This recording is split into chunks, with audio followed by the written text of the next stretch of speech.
Hola, mi nombre es Justin Alejandro Samanigo Vera, alumno de la docente doctora Patricia Villarreal, el cual les va a hablar sobre la anatomía cardíaca, grandes vasos y circulación portosistémica. Tenemos el índice, en el cual daré una pequeña introducción sobre la anatomía cardíaca, grandes vasos y circulación portosistémica. También daré a hablar sobre la posición anatómica cardíaca, relaciones anatómicas del corazón y pericardio, configuración de cámaras cardíacas, circulación menor y mayor, sistema de conducción cardíaco, irrigación cardíaca, estructura, ramas colaterales y terminales de los grandes troncos arteriales, incluyendo lo que son las ilíacas comunes, ilíacas externas e internas, carótidas comunes, carótidas externas e internas, ramas de la aorta abdominal, etc. Tenemos también a su estructura y afluentes de grandes vasos venosos, la vena cava superior e inferior, la vena porta, venas de cabeza y cuello, etc. Y por último, la circulación portosistémica. Como introducción tenemos al corazón en grandes vasos. El corazón es un órgano muscular. ¿Por qué muscular? Porque tiene una capa muscular denominada miocardio. Va a ser un órgano hueco que va a circunscribir cavidades en las cuales circula la sangre. Cuando éste se va a relajar, se le denomina diástole, que va a hacer que la sangre sea atraída hacia él debido a una diferencia de presión. La sangre que circula en las venas.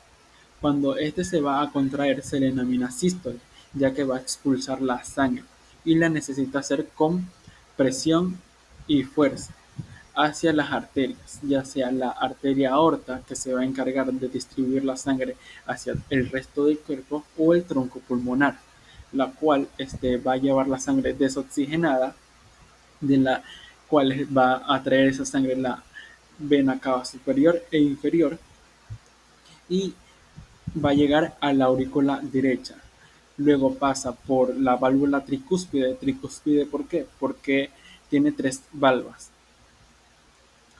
Pasa al ventrículo derecho. Del ventrículo derecho nace la arteria pulmonar, la cual va a llevar esa sangre desoxigenada al pulmón y ahí va a ocurrir el intercambio gaseoso, la cual va a retornar la sangre por las venas pulmonares.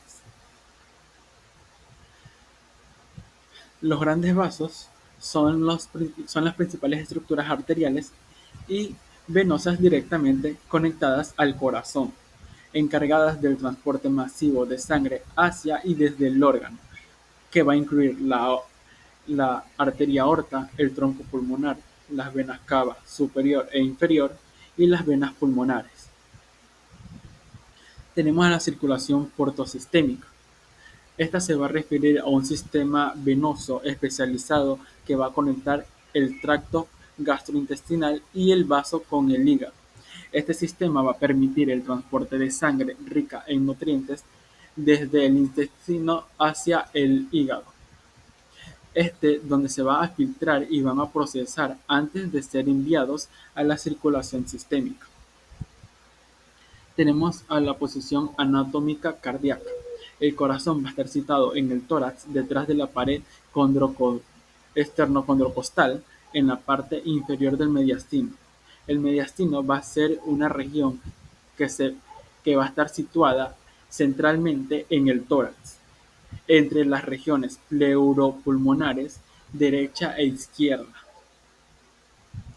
Va a estar limitado por delante por la cara posterior del esternón, de los cartílagos costales y de los espacios intercondrales. Por detrás, por la cara anterior de la columna vertebral, desde la T1 hasta la L1. A los lados, por las pleuras, porciones mediastínicas derecha e izquierda.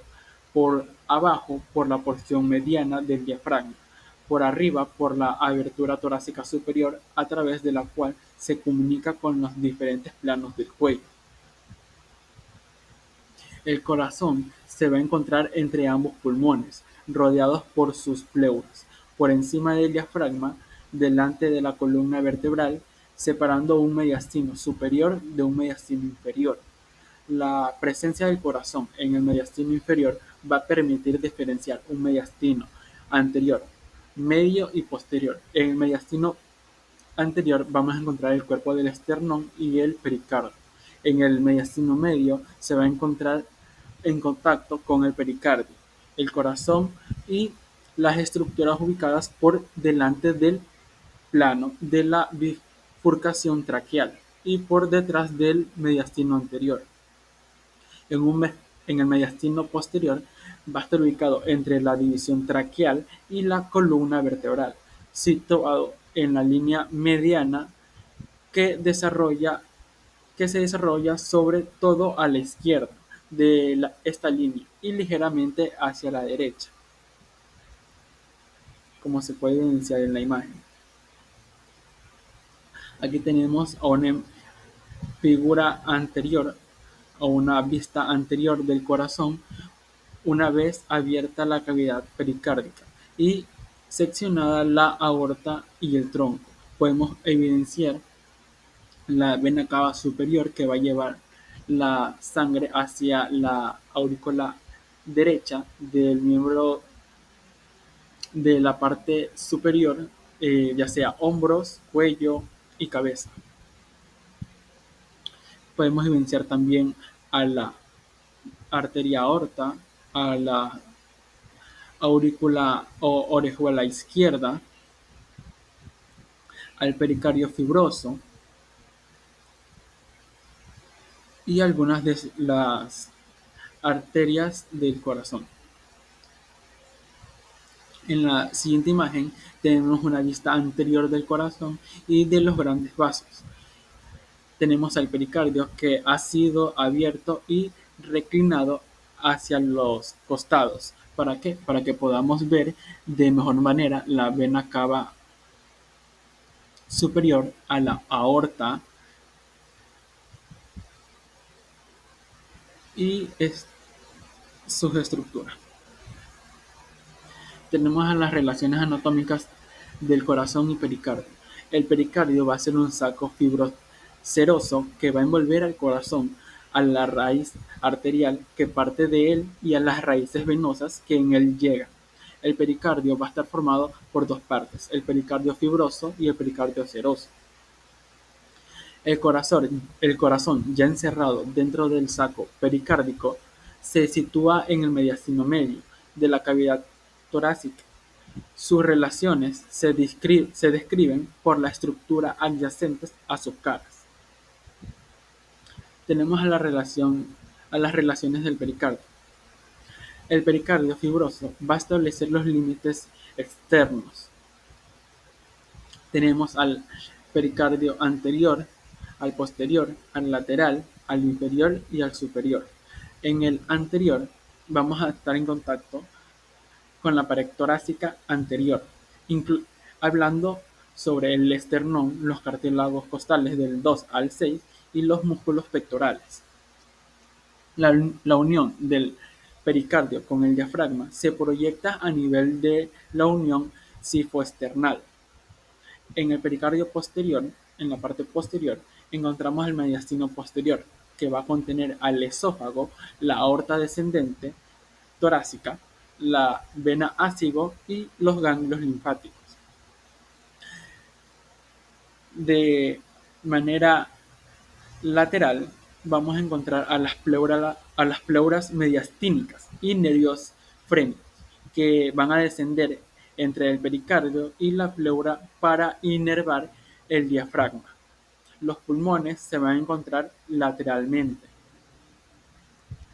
En el mediastino inferior, en el pericardio inferior, disculpa, vamos a encontrar el diafragma, con el que se va a fusionar el pericardio fibroso. En el superior, se va a continuar con la túnica adventicia de los grandes vasos. Estamos hablando de la aorta, el tronco pulmonar, las venas cava superior e inferior. Las relaciones del corazón dentro del pericardio. El corazón tiene una base, un vértice, cuatro caras, cada una con relaciones específicas. En la cara anterior o esternocostal va a estar formada principalmente por el ventrículo derecho. Su relación directa va, es que va a estar separada del esternón y las costillas por el pericardio y los pulmones. En la superficie que se ausculta la pared torácica. En la cara diafragmática o inferior va a estar formada principalmente por el ventrículo izquierdo y una porción del ventrículo derecho. Su relación directa va a estar dada es que se va a apoyar directamente sobre la cúpula diafragmática central. En la cara pulmonar derecha va a estar formada por la superficie lateral del ventrículo derecho y la aurícula derecha. Su relación directa va a estar dada por el contacto con la pleura mediastínica y la cara medial del pulmón derecho. El nervio frénico derecho, que desciende por su lateral entre el pericardio y la pleura para inervar el diafragma. El ilio del pulmón derecho, que se encuentra en relación estrecha con su porción posterior.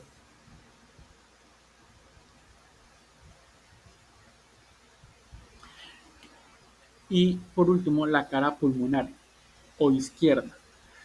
Va a estar formada por el ventrículo izquierdo y la aurícula izquierda. En su porción posterior, su relación directa es que va a estar en contacto con el ilio del pulmón izquierdo y el nervio frénico.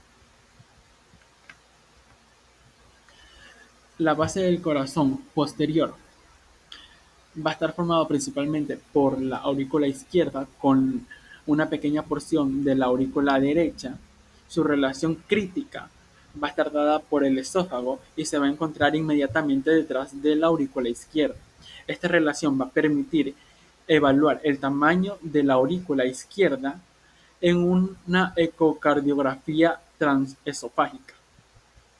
Los puntos claves en la base del corazón va a ser la aorta torácica descendente, la vena ácigo y los ganglios linfáticos traqueobronquiales. Tenemos al vértice del corazón, que va a estar formado por el ventrículo izquierdo. Este se va a localizar en el quinto espacio intercostal izquierdo, en la línea medioclavicular, y va a ser el punto máximo de impulso. El vértice del corazón también se lo conoce como el ápex. Tenemos a los bordes y se van a describir tres. Tenemos al borde derecho, al borde superior y al borde izquierdo. Al borde derecho e inferior, este va a separar la cara anterior de la cara inferior del corazón. Este borde es muy neto y bastante constante, cortante. En el borde superior, este va a separar la cara anterior de la cara pulmonar izquierda. Es extremadamente redondeado y poco marcado. Y el borde izquierdo va a separar la cara izquierda del corazón de la cara inferior. Este borde es también redondeado y poco marcado. Sus relaciones de los grandes vasos en la base. En la base del corazón, los grandes vasos perforan el pericardio fibroso superiormente establecido en conexiones vitales.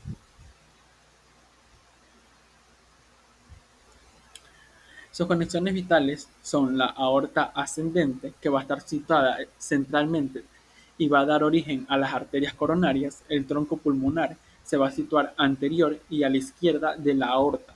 La vena cava superior, que va a estar entre la aurícula derecha, ubicada en el borde derecho del pericardio. Las venas pulmonares, que son dos derechas y dos izquierdas, que van a desembocar en la aurícula izquierda en su porción posterior.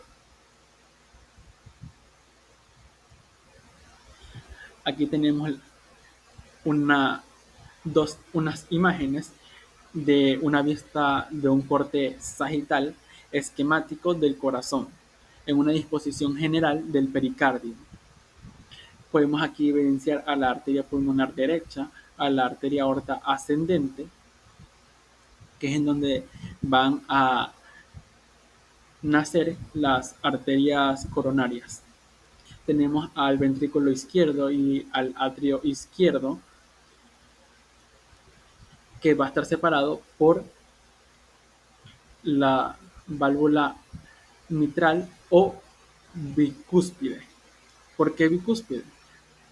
Porque tiene dos valvas. Tenemos a la otra imagen que va a ser una inserción del pericardio fibroso sobre los grandes vasos. Va a ser una vista anterior. Aquí podemos ver al tronco pulmonar que van a ser el, desde del ventrículo derecho. Podemos evidenciar también a la vena cava superior, a la vena brachiocefálica derecha, al tronco brachiocefálico, a la aorta ascendente, a la vena brachiocefálica izquierda, a la arteria subclavia izquierda, a la arteria carótida común izquierda, entre otras. Podemos evidenciar en esta imagen también, en esta figura, a los bordes. Podemos evidenciar aquí al vértice, o también conocido como el ápex.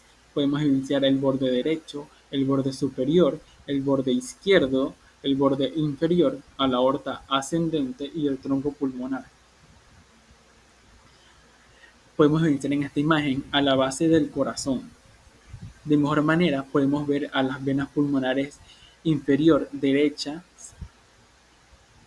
superior e inferior derecha, y a las venas pulmonares izquierdas, superior e inferior.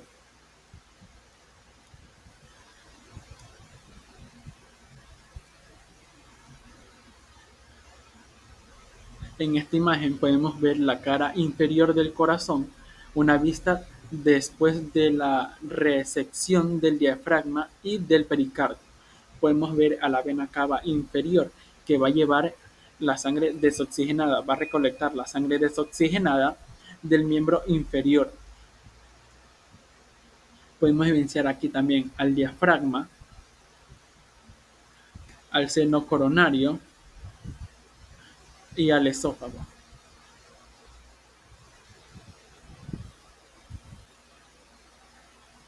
En la siguiente imagen podemos evidenciar la cara pulmonar izquierda del corazón. Se puede evidenciar de mejor manera la vena pulmonar inferior derecha e izquierda y superior izquierda, superior e inferior izquierda.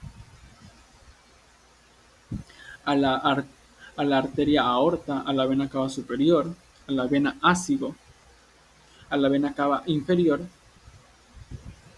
entre otros.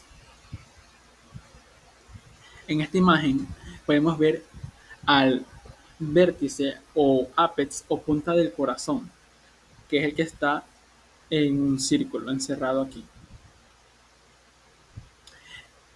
El vértice o el vértice o ápex o punta del corazón va a ser el extremo redondeado y ramo del corazón, formado por el ventrículo izquierdo, que va a estar situado en el quinto espacio intercostal izquierdo en posición ligeramente medial a la línea medio clavicular o línea del pezón, a unos 9 centímetros de la línea media. Este va a estar localizado clínicamente para detectar el borde izquierdo del corazón y auscultar la válvula mitral.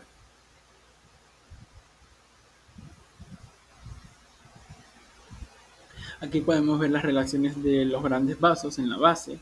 Podemos ver aquí a la aorta, a la arteria pulmonar, a las venas pulmonares, derechas, izquierdas, superiores e inferiores, a la válvula tricúspide. ¿Por qué tricúspide? Porque tiene tres valvas. Y a la válvula bicúspide o mitral porque tiene dos valvas. Vena cava superior e inferior. Tenemos la configuración de las cámaras cardíacas. El corazón va a ser un órgano hueco que va a estar divididos en dos mitades, derecha e izquierda, por un tabique, el septo o tabique del corazón. De cada lado de este septo, el corazón derecho y el corazón izquierdo van a poseer cada uno dos cavidades, un atrio y un ventrículo, separados por un orificio denominado atrio ventricular, previsto o provisto de una válvula atrioventricular. Los septos del corazón se distinguen tres estructuras de espesor diferente, dispuestas de arriba hacia abajo y de atrás hacia adelante, que son el septo o tabique interatrial, que va a separar los atrios, el septo o tabique interventricular, que va a separar los ventrículos y la porción intermedia, que va a separar intermedia o atrioventricular, que va a separar atrios de ventrículos. Los atrios, tanto el atrio o aurícula derecho como el izquierdo, son cavidades de paredes delgadas, cuya musculatura no aparece en forma de relieve dentro de sus paredes. Esta superficie va a ser lisa, pero se va a engrosar y enriquecer con columnas carnosas a nivel de las aurículas o orejuelas, que se presentan como divertículos anteriores cuya forma varía tanto a la derecha como a la izquierda. Los ventrículos son cavidades extremadamente irregulares con numerosas salientes y relieves musculares que se comunican con el atrio o aurícula respectivo por un orificio denominado orificio atrioventricular o auriculoventricular, mientras que la sangre sale de los ventrículos por un tronco arterial grueso, el tronco pulmonar para el ventrículo derecho y la arteria aorta para el ventrículo izquierdo. Los orificios de llegada y de salida de la sangre que atraviesan el ventrículo están provistos de dispositivos valvulares que se oponen al retorno del flujo sanguíneo y le oponen un sentido único. En esta figura podemos evidenciar los septos del corazón, un corte transversal oblicuo que pasa por detrás de los grandes vasos. Podemos evidenciar aquí al septo interatrial que separa los atrios derecho e izquierdo, al tabique atrioventricular que separa atrios y ventrículos.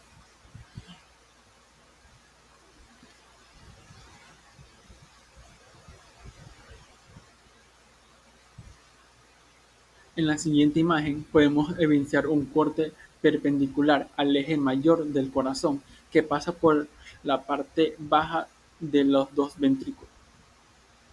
Podemos evidenciar aquí el ventrículo izquierdo, a la trabécula septomarginal y la porción muscular del septo interventricular. En esta imagen podemos evidenciar un corte coronal del septo o tabique del corazón.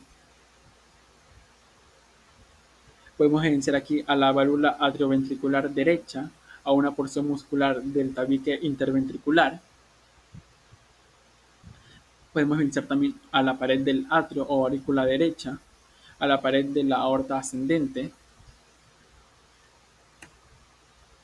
En esta imagen podemos evidenciar las válvulas mitral y tricúspide con sus valvas. Primer valva, segunda valva de la válvula mitral. Primer, segunda y tercer válvula de tercer valva de la válvula mitral, tricúspide. Y este es el orificio de la aorta o válvula aórtica. Circulación menor y mayor. En 1628, William Harvey fue quien descubrió que la sangre circula en el organismo a partir del ventrículo izquierdo y se van a distinguir dos, la gran circulación y la pequeña circulación.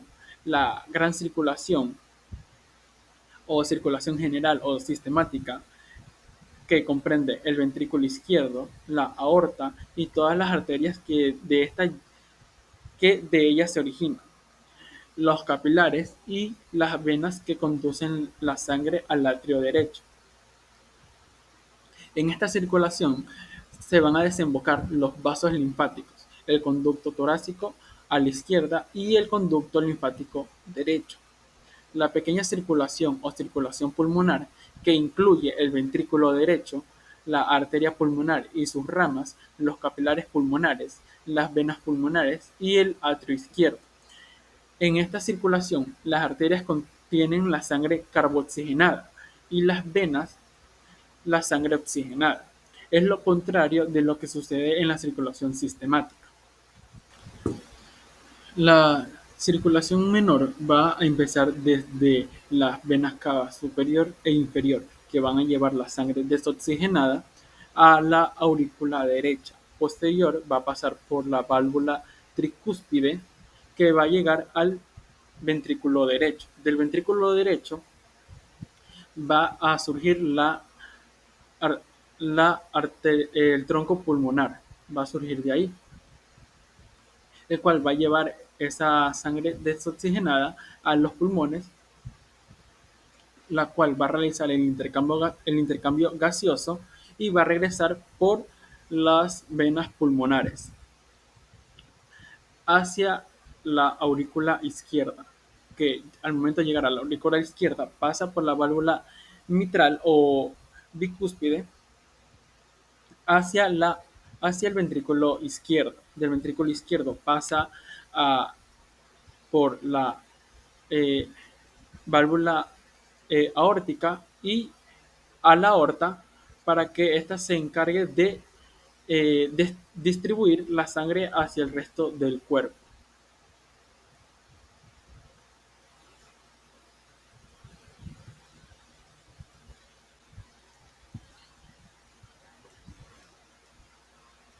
El sistema de conducción cardíaco va a ser una red de células especializadas que van a generar van a generar y transmitir impulsos eléctricos coordinados con las contracciones del corazón para una función eficiente. Los componentes del sistema de conducción van a ser el nodo sinoauricular, que también es conocido como el marcapasos natural del corazón y se va a localizar en la aurícula derecha, generando impulsos eléctricos a una frecuencia de 60 a 100 por minuto, iniciando así el ciclo cardíaco. Posterior, vamos a pasar al nodo auriculoventricular, que va a estar situado en el tabique interauricular. Este nodo va a recibir los impulsos del nodo sinoauricular y lo va a atravesar brevemente, permitiendo que las aurículas se contraigan antes de que los ventrículos lo hagan. Esto es crucial para la sincronización del latido cardíaco. Ahí nos iremos al haz de His, que se extiende desde el nodo auriculoventricular y se divide en ramas derecha e izquierda, que recorren el septo interventricular. Este haz transmite los impulsos eléctricos a los ventrículos. Y por último, las fibras de Purkinje, que estas fibras se van a ramificar desde las de His y se van a distribuir por las paredes de los ventrículos, asegurando así que la contracción ventricular sea rápida y coordinada. Como podemos evidenciar en esta imagen del sistema de conducción, todo va a empezar en el nódulo sinoauricular. Posterior iremos al nódulo auriculoventricular para realizar la despolarización. Iremos después a los fascículos de His y que se ramifican y llegarán por fin a las fibras de Purkinje.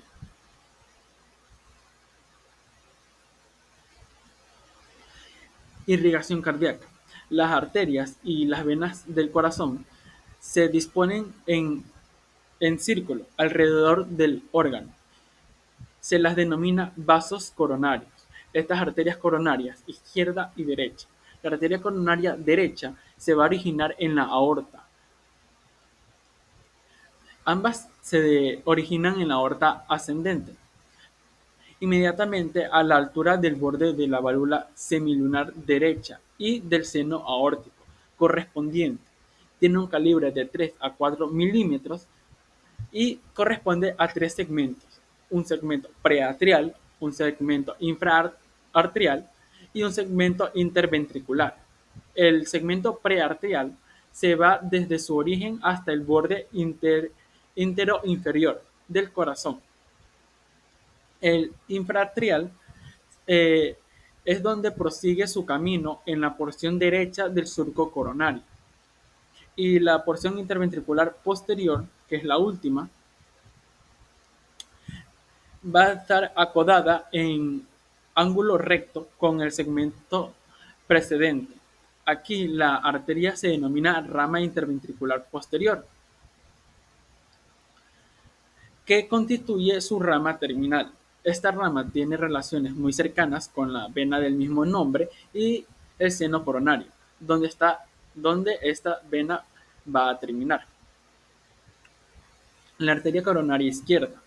Esta se origina en la aorta ascendente a la altura del borde libre de la válvula semilunar izquierda y en el seno aórtico correspondiente. Tiene un calibre de 3 a 4 milímetros y un trayecto primero detrás del tronco pulmonar, luego a su izquierda y por último abajo y adelante. Esta está oculta por la aurícula izquierda, va a terminar por la bifurcación en una rama interventricular anterior y una rama circunfleja sumergida en el tejido adiposo. Esta arteria está en relación íntima con la vena cardíaca magna, con las dos ramas terminales de la coronaria izquierda, con una vena que con esta vena va a formar un triángulo. En esta imagen podemos evidenciar el ventrículo izquierdo y el ventrículo derecho. El ventrículo izquierdo va a estar pintado de color rojo y el ventrículo derecho de color azul. Y de color morado los papilar posterior. Podemos aquí evidenciar la aorta ascendente, que es en donde van a nacer las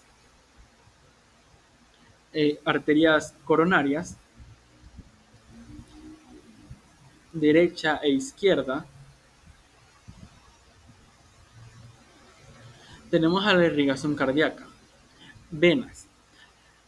Las venas, su disposición no reproduce la de las arterias, pero va a comprender un conjunto principal, que son las venas cardíacas magna, el seno coronario y el seno coronario. Y aparte un grupo de venas independientes, que van a ser pequeñas venas del corazón y venas cardíacas mínimas. El seno coronario. Este tiene por encima las arterias inferiores del atrio izquierdo. Está situado en la cara inferior del corazón y va a medir aproximadamente 3 centímetros de largo y termina en el atrio derecho por el orificio del seno coronario, que va a estar provisto por la válvula del seno coronario por abajo y lateral del nodo atrioventricular, que separa atrios y ventrículos. La vena cardíaca magna. Esta va a recibir las venas de la pared anterior de los ventrículos y de la pared interventricular a través de la interventricular anterior. La vena cardíaca mínima. Esta se va a originar en las paredes cardíacas y no aparecen en la superficie del corazón, pues estas se abren directamente en las cavidades por pequeños orificios. Algunos de estos orificios van a desembocar en las cavidades izquierdas, mezclando la sangre venosa con la sangre arterial de la circulación mayor. Aquí tenemos una figura de las arterias del corazón con una vista inferior. Podemos ver a la vena cava inferior, al seno coronario y sus ramas, a la arteria coronaria derecha, Aquí tenemos un pequeño cuadro sobre las ramas colaterales y terminales de los grandes troncos arteriales. Tenemos el tronco arterial a la aorta ascendente, al arco aórtico, a la aorta torácica descendente, a la aorta abdominal y a la carótida externa.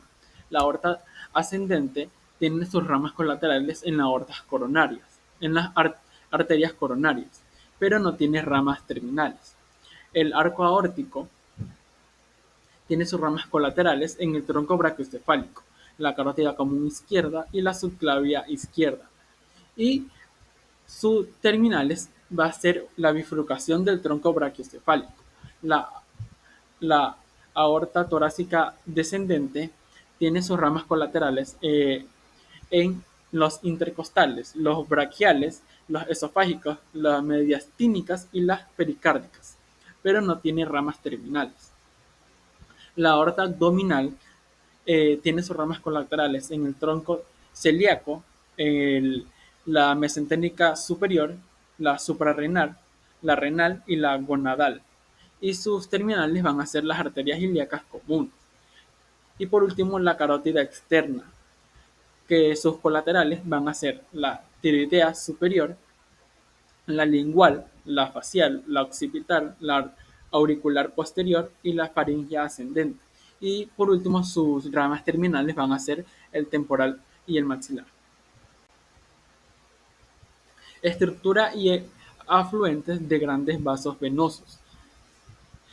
Tenemos a las ramas colaterales y a las ramas terminales. Las ramas colaterales van a ser aquellas que nacen a lo largo del trayecto del tronco arterial, principalmente sin provocar la desaparición de este. Este se desprende lateralmente del tronco y continúan su curso independientemente, proporcionando así una irrigación a estructuras vecinas. Por ejemplo, la arteria humeral profunda, que va a surgir de la arteria braquial, y la arteria mamaria interna, que se desprende de la arteria subclavia, la arteria intercostales posteriores de la aorta torácica. Las ramas terminales. Estas van a aparecer en el extremo del tronco arterial que cambia de nombre o se bifurca en dos o más arterias. El tronco original deja de existir tras esta bifurcación. Por ejemplo, la bifurcación de la aorta abdominal en las arterias ilíacas comunes izquierda y derecha. La bifurcación de la arteria braquial en arteria radial y arteria cubital. Aquí tenemos también un cuadro de los vasos venosos, su origen, su desembocadura y sus afluentes principales.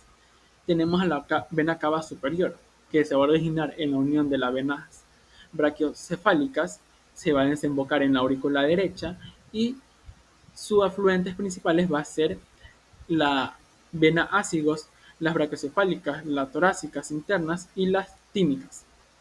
La vena cava inferior se va a originar en la unión de las venas ilíacas comunes, va a desembocar en la aurícula derecha y sus afluentes principales va a ser las venas hepáticas, renales, lumbares, las gonadales y las suprarrenales. La vena porta hepática se va a originar en la unión de la vena mesentérica superior y la vena esplénica. Se va a desembocar en el hígado y sus afluentes principales va a ser la vena gástrica, la cística, las pancreatoduodenales y las paraumbicales.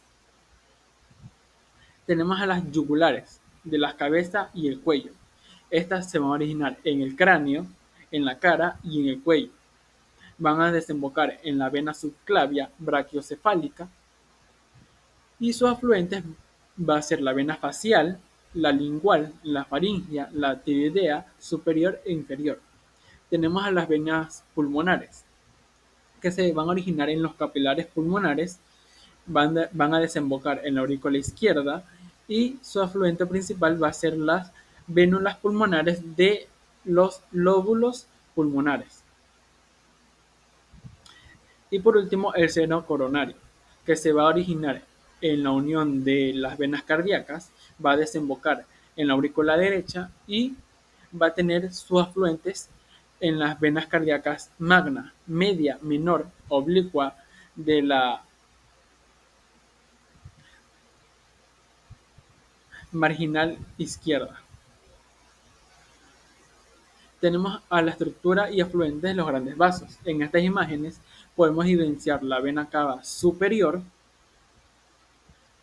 a las venas del cabeza y cuello, a la vena yugular interna, a la vena yugular externa, a la vena cava superior y a la vena cava superior.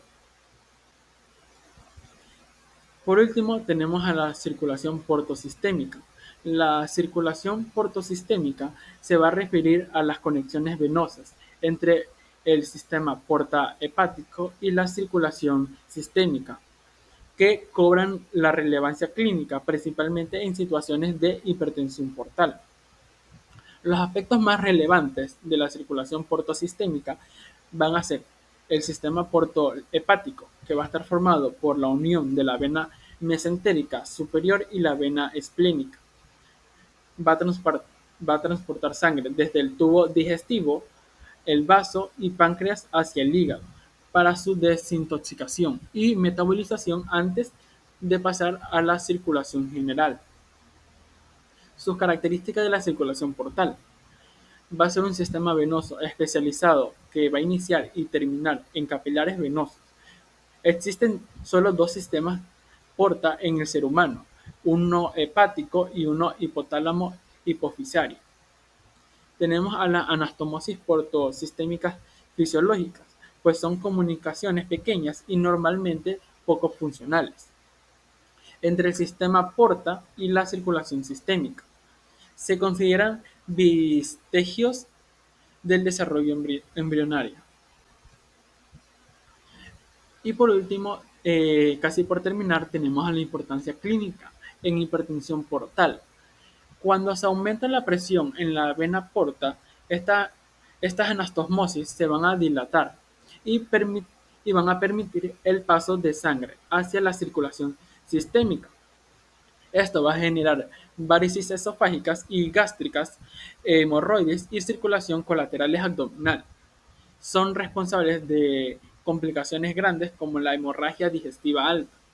Su función esencial del hígado en este sistema. ¿Por qué es importante? Pues va a filtrar las toxinas, va a metabolizar nutrientes y va a regular sustancias absorbidas en el intestino. Sin este paso, las sustancias nocivas entrarían directamente a la circulación sistémica. Por eso que es muy importante.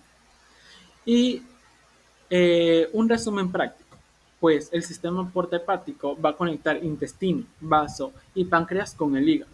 Las anastomoses portosistémicas van a hacer conexiones con la circulación sistémica, normalmente poco activas. Y por último, la hipertensión portal, que se va a volver clínicamente relevantes, originando varices y colaterales que pueden provocar hemorragias graves. Muchas gracias y espero que le haya gustado.